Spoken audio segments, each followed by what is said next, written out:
who come before any of my committees the following two initial questions, which I will ask of both of you.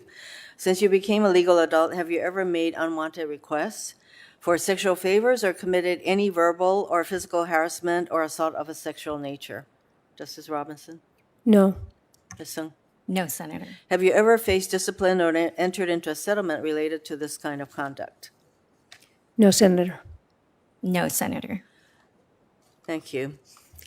Justice Robinson, in the past, you have discussed how courts don't live in a vacuum and are responsive to public opinion, but you have also talked about the limitation of the court, no agenda setting, and the limited ability to weave love and compassion into work.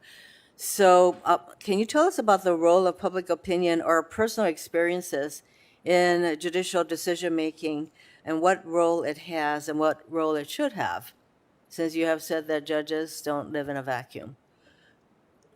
Thank you, Senator. I think in our constitutional democracy, the courts have primary responsibility for the constitutional part. I think the elected branches are also responsible for ensuring that their acts comport with the Constitution, but that's where the democracy, part of our constitutional democracy, lives. So in deciding cases, I don't think it's the role of the courts to think about how popular or unpopular our decision will be in a particular case. And in my time on the court, I've been part of decisions that I knew would be unpopular, and we made the decisions because they were the decisions we felt the law compelled us to make.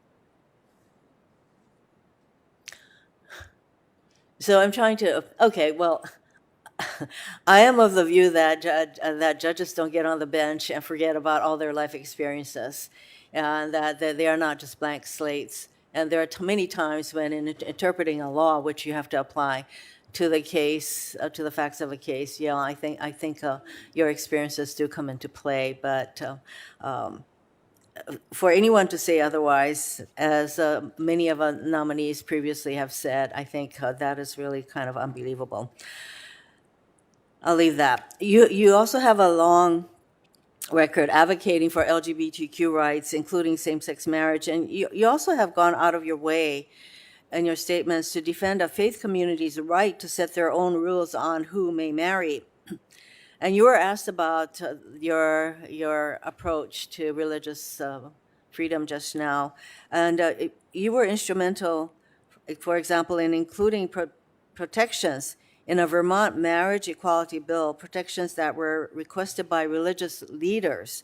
Why was it important to address or protect religious liberty with respect to LGBTQ rights? Thank you, Senator. The discussion that you're referencing was, again, in my last role as an advocate, and it was part of the legislative give and take in Vermont legislature's enactment of the first bill in the country, law in the country, that extended marriage to same-sex couples, not as a result of a court decision. I've had one opportunity to deal directly with the First Amendment issue in my time on the bench, and in that case, it was a case that involved the question of whether a grant program that provided grants to community organizations that serve the community was off limit, whether a local church that served as a community center was off limits for that grant program. And following the United States Supreme Court's decision in the Trinity Lutheran case, we concluded that it was in the context of a preliminary injunction, so it wasn't a direct decision on the merits, but that the claimants saying that the grant couldn't be made were faced steep headwinds in their claim.